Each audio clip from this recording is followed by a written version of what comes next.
everyone! I'm so glad you're joining me today for the first video of my new series, Illustrated Crafting.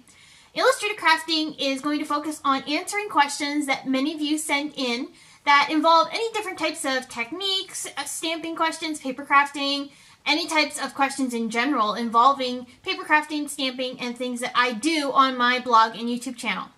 I want to start off this video by focusing on some of the questions that I received on one of my most recent videos, which was Embellishment Mousse 8 different ways. So in that video, I focused on showing a variety of different ways that you can use embellishment mousse to create really fun effects on your cards.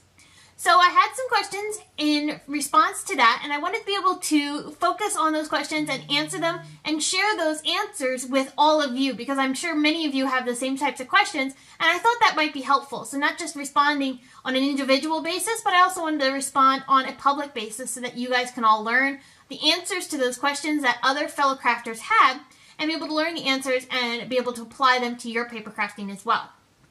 Alright, so let's get started on the questions. My first one is from Cindy, and she is wondering, is this embellishment mousse a product to let dry or heat gun process in order for it to set up or dry? And that's a good question because different products react to heat differently than other products. So in the case of embellishment mousse, you can go ahead and heat set this and it won't hurt the embellishment mousse, it won't change the texture, it will have the same consistency whether you let it air dry or heat set. You can see in the video that I'm showing here, I'm showing how I went ahead and applied embellishment mousse onto paper. I applied it in a couple different ways and I went ahead and heat set both papers, and both times it went ahead and dried perfectly smooth. There was no adverse effects to applying the heat onto the paper. Now you can see here in the examples, I have the examples with me right here. This first one, I applied the embellishment mousse onto the paper using an ink applicator. So like the applicators that you can use with your distress inks or dye inks, the ones that have the little wooden handle and the foam pad that's attached to the actual applicator itself. That's what I used to apply this onto the paper.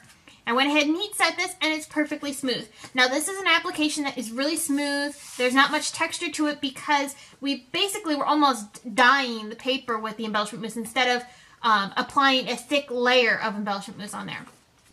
Now this second panel, I went ahead and applied the embellishment mousse onto the paper, but this time I used a palette knife. So when I applied the embellishment mousse onto the paper, this is a lot thicker of a consistency than, say, this blue piece here. So when I applied it onto the paper, I went ahead and heat set this. Now I noticed that the paper did have some dampness to it still, even after I heat set it. So it does not dry the paper fully, or the embellishment mousse fully. It dries the top layer, the outer layer of the embellishment mousse, but inside that embellishment mousse layer, that is still a little bit damp. So keep that in mind. It's not going to be fully dry when you apply the heat onto the embellishment mousse. So I'd say I'd let it sit for another 5 to 10 minutes, and by that point it was completely dry. So it doesn't take too much longer after you've dried the outside layer of the embellishment mousse for the inner layer to dry completely. So keep that in mind as you're crafting, that you will need to let the thicker consistency of embellishment mousse dry before you go ahead and work on another project, or go work on top of this project, I should say. Alright, second question is also from Cindy, and she is wondering, how much rubs off once I finish and want to start packaging or mailing my card? That's another good question, because different products react differently after they've dried. So in the case of, let's say, glitter, when you apply that onto your project, it's going to possibly rub off, depending on what type of glitter, what type of adhesive you use to apply the glitter onto your project.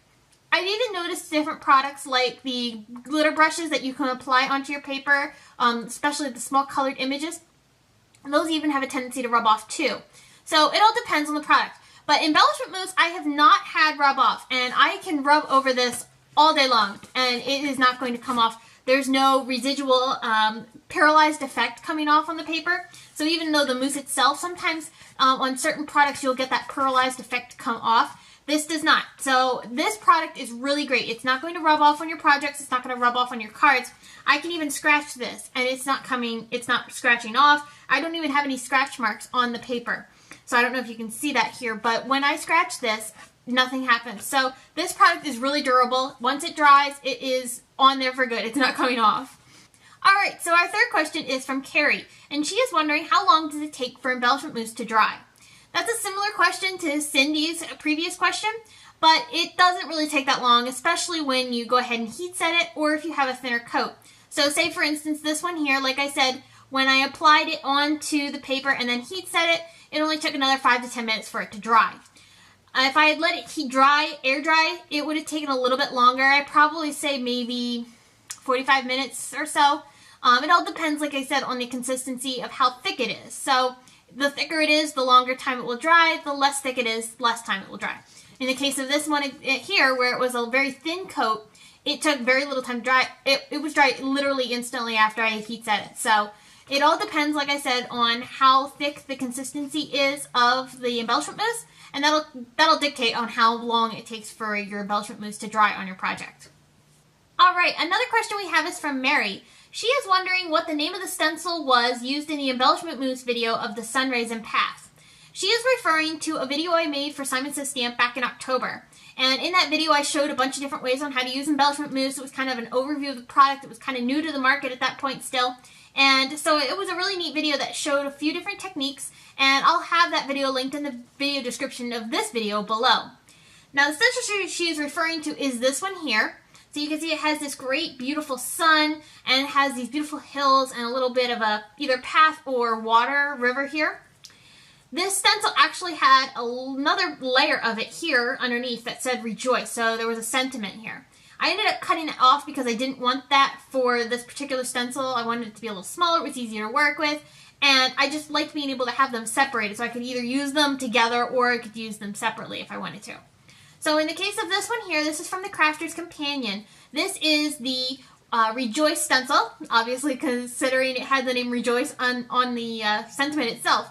So this is the Rejoice stencil from the Crafter's Companion. Now as a side note, this stencil is currently out of stock at Simon Says Stamp, which is where I normally link to for products. I will see if I can find it elsewhere, but if I can't, I would definitely recommend going over to Simon Says Stamp and signing up for their Notify Me list if you're interested in getting this stencil. Once it comes back in stock, you'll get an email notifying you that it is available and in stock, so you can go ahead and purchase it.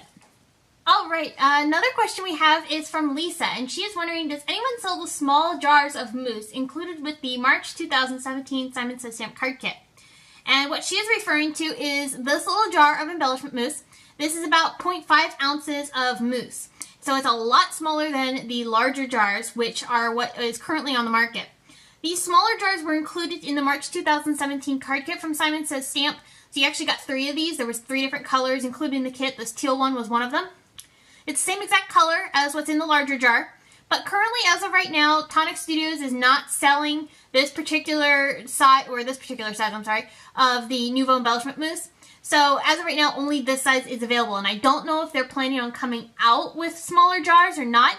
It'd be kind of cool if they were, because then you could kind of try the embellishment mousse, see if you liked it, and you didn't have to invest in a larger jar.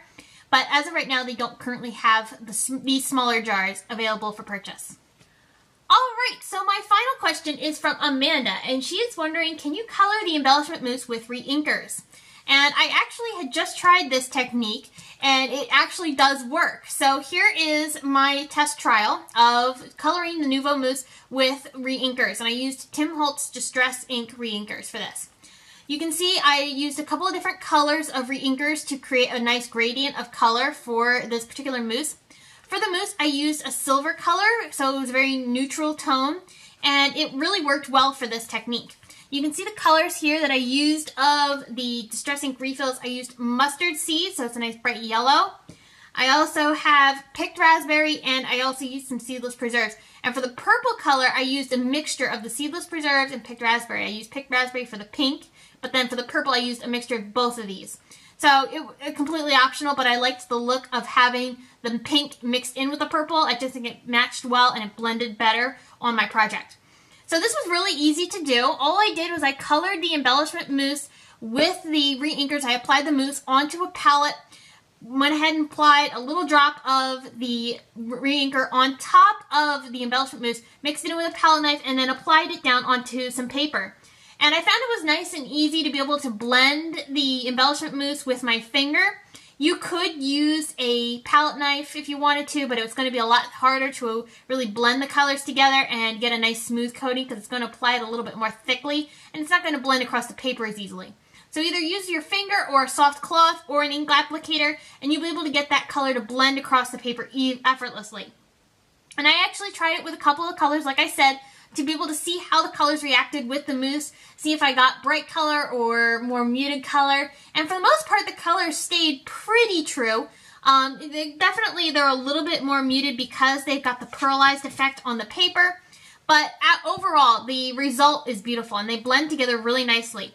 When you're blending, you want to make sure that the embellishment mousse is still wet. Once it's dry, you're not going to be able to get the color to blend together. If you want to overlay color, then you want to let it dry. But if you want it to blend, you need to make sure you're doing it while the embellishment mousse is still got moisture to it.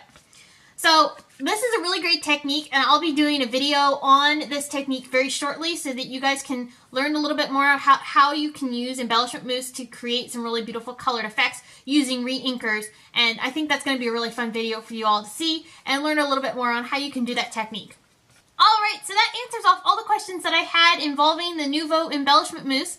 So as I get more questions from all of you, I'll start compiling them into a video and be able to answer them all on a public basis. So that way you guys can learn a little bit more about the product or technique or anything that had a question. You'll be able to get more in-depth information on that particular topic. So I hope this video has been helpful and that you enjoyed and I kind of got to see a face to go with the name and the hands that you always see on the computer screen. So thank you so much for tuning in, and I will see you again very soon. Bye!